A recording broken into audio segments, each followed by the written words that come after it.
Hi, I'm Zara. I've spent the last 5 years climbing the corporate ladder at Pinnacle Marketing. And last month, I finally landed the executive position I'd been killing myself for. My office has an actual door now, not just a cubicle divider. Progress, right? I was deep into my morning coffee ritual when my phone buzzed with a text from a number I didn't recognize. Zara, it's Marcus from college. Coffee today? Urgent favor to discuss. Marcus Reed. We'd been close during college, the kind of friendship that teeters on the edge of something more but never quite falls over. After graduation, he disappeared into the corporate finance world while I built my marketing career. 5 years of occasional likes on social media was our only contact. Curiosity got the better of me. Fine, Brewstone Cafe at noon. When I arrived, Marcus was already there, looking exactly like his LinkedIn profile. Expensive suit, confident smile, and that same charming head tilt that got him out of turning in assignments on time back in college. There she is, still rocking those power blazers, I see. And you're still 10 minutes early to everything. Some things never change. What's this urgent favor? His smile faltered slightly. I need you to be my fiancée. I nearly choked on my latte. Excuse me? Fake fiancé just for a few weeks. Look, I'm up for this massive promotion at Lancaster Financial. My boss, Elliot Lancaster himself, is old school. He believes family men make better executives, commitment issues, and all that. So lie about having a girlfriend. I did, 3 months ago. Now he wants to meet her. I may have also mentioned we're engaged. I stared at him, waiting for the punchline. There wasn't one. Later that day, I met my best friend Danny for drinks and filled her in. Absolutely not. This has disaster written all over it. It's just a few corporate events. He seems desperate. The Marcus I remember was charming, manipulative, and always got what he wanted. People don't change that much. Despite Danny's warnings, I found myself agreeing after Marcus's third call. He'd sweetened the deal by offering connections to Lancaster Financial's marketing needs, connections my company desperately wanted. A week later, I was being introduced to his colleagues at Lancaster's monthly mixer. The fake diamond on my finger felt like it weighed 1,000 pounds. And this must be the famous Zara. Elliot was exactly as I'd imagined, silver-haired, imposing, with a smile that didn't reach his eyes. Lovely to finally meet you, sir. As Marcus navigated us through the crowd, a striking woman in a red dress approached. Marcus tensed slightly. Vanessa, meet my fiancée, Zara. Vanessa studied me with an intensity that made me uncomfortable. Fascinating. Marcus never mentioned how you two reconnected. Oh, it's a cute story, Marcus began. Actually, I'd love to hear it from Zara. As I fumbled through a hastily constructed love story, Vanessa's expression shifted from skepticism to something else, something that looked strangely like pity. Later, in the bathroom, she cornered me. Whatever he promised you, be careful. Then she was gone before I could respond. I spent the rest of the evening smiling until my face hurt, laughing at terrible jokes, and fielding questions about wedding plans that didn't exist. With every passing hour, the knot in my stomach grew tighter. What had I gotten myself into? The morning after the mixer, Marcus called asking me to join him for lunch with potential clients. What he failed to mention was that these clients were actually Elliot's golf buddies. So, when's the big day? One of them asked, eyeing my ring. We're thinking spring, Marcus answered before I could speak. Zara wants a small ceremony, but I'm pushing for something more substantial. He squeezed my hand under the table, a clear signal to play along. Well, Marcus here is on the fast track at Lancaster. Elliot speaks highly of him. Marriage material in more ways than one? They all laughed like this was the funniest thing they'd ever heard. After lunch, Marcus was practically glowing. Did you see how impressed they were? Elliot's already talking about me differently around the office. You didn't tell me they were Elliot's friends. Does it matter? It's all networking. His phone buzzed. I need to take this. Wait here. While he stepped away, I noticed him gesturing animatedly, his face transforming into something colder, more calculated than the charming mask he wore around me. 2 days later, Marcus dragged me to a charity gala hosted by Lancaster Financial. I was at the bar waiting for drinks when someone tapped my shoulder. You must be the miraculous fiancée. The woman was maybe 25, with Elliot's piercing eyes. And you are? Natalie Lancaster, Daddy's disappointing daughter who refuses to join the family business. We found a quiet corner away from the crowd. Natalie didn't waste time with small talk. Look, I don't know what your angle is with Marcus, but I felt I should warn you.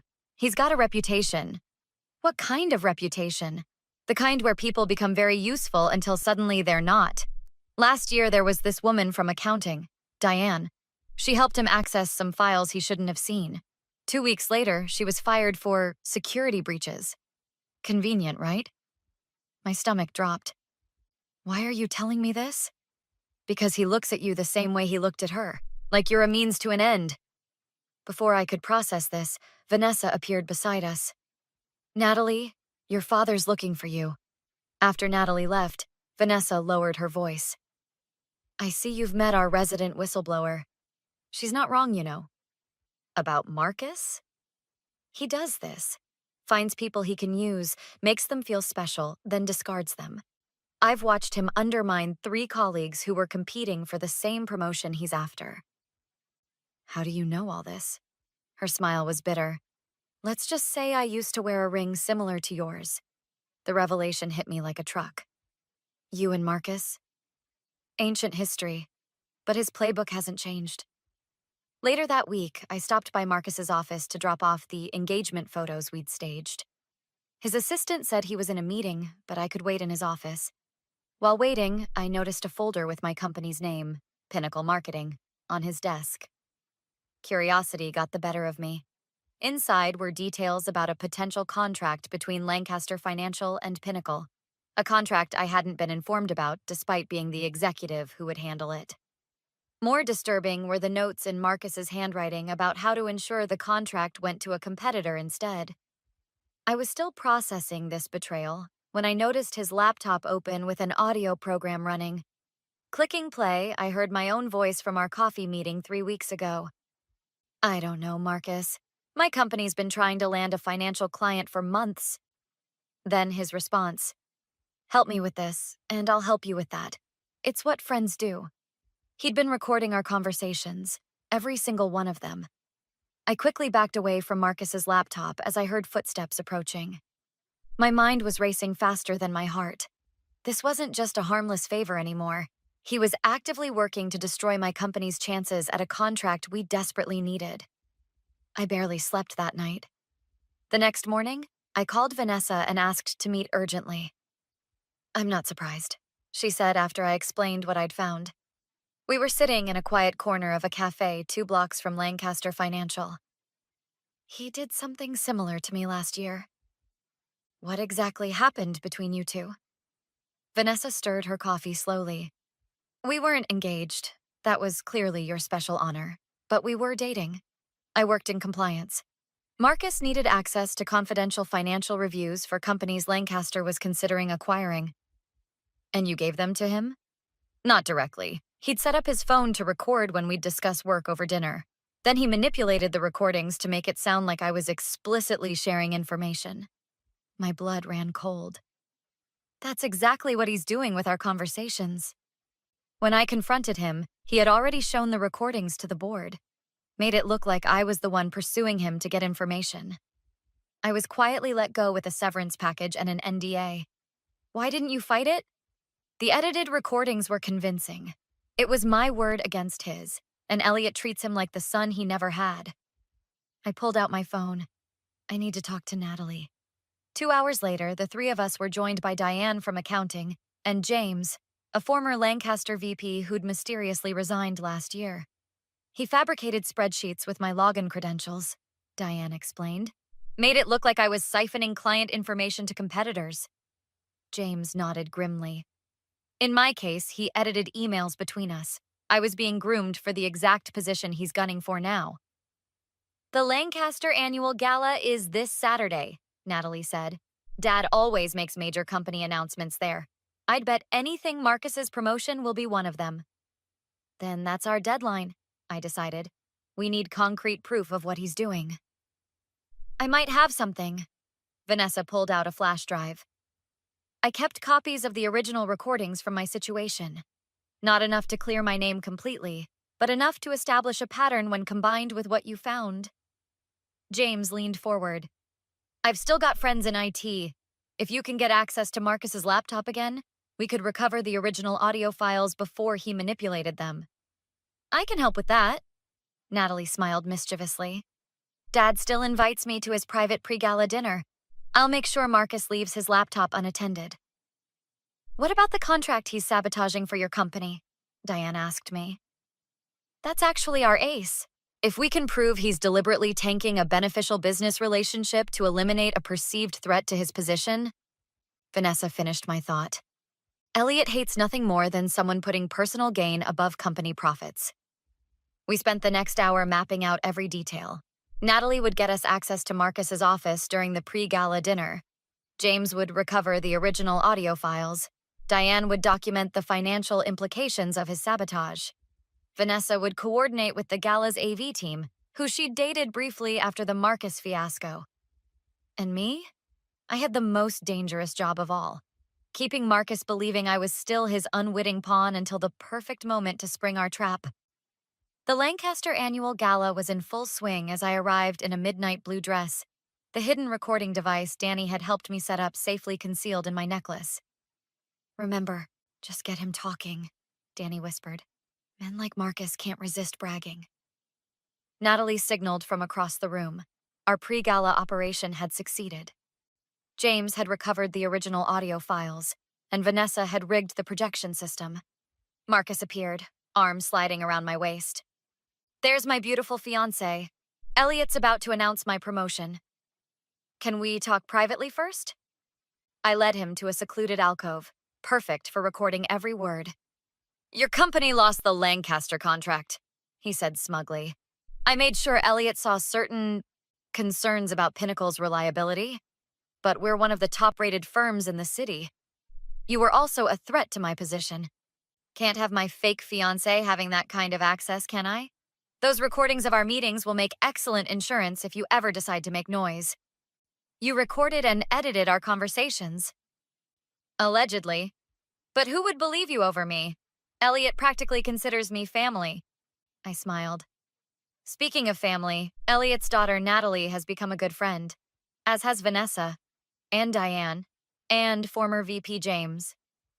His face paled as the lights dimmed for announcements. Elliot took the stage. And now I am delighted to announce our new Vice President of Strategic Development. Natalie approached her father, whispered in his ear. His expression darkened. Excuse me, ladies and gentlemen. It seems we have a special presentation first. The projector displayed split-screen audio waveforms showing the original recordings alongside Marcus's edited versions, financial documents proving he'd sabotaged beneficial deals, and finally, our just-recorded conversation played throughout the ballroom. Security guards appeared beside Marcus as Elliot's face hardened. You little bitch, Marcus hissed. Do you have any idea what you've done? I believe that's corporate espionage, manipulation of records, and defamation, Diane said, appearing with legal documents. Later, Marcus cornered me. Zara, please, I can explain everything. I'm sorry, we can fix this. Like you fixed Vanessa's career, or Diane's, or James's? There's nothing to fix. 3 months later, I sat in my new corner office reviewing our exclusive contract with Lancaster Financial. Heard about Marcus lately? Danny asked, bringing celebratory coffees. Industry blacklisted. Apparently sabotaged multiple corporate relationships for personal gain makes finding work difficult. My phone buzzed with a text from Natalie. Dad's considering me for the VP position. Dinner to celebrate? I smiled. One small request had shattered my trust, but rebuilding from those pieces had created something far stronger. Real friendships forged in the fire of shared betrayal and the sweetest justice. Is getting revenge on someone who betrayed you truly satisfying? Or does it just make you play by their toxic rules? Would you have exposed Marcus publicly like Zara did, or handled it differently? Share your thoughts in the comments below. If you enjoyed this story of sweet justice, hit that like button and subscribe for more revenge tales where toxic people get exactly what they deserve. New stories every day.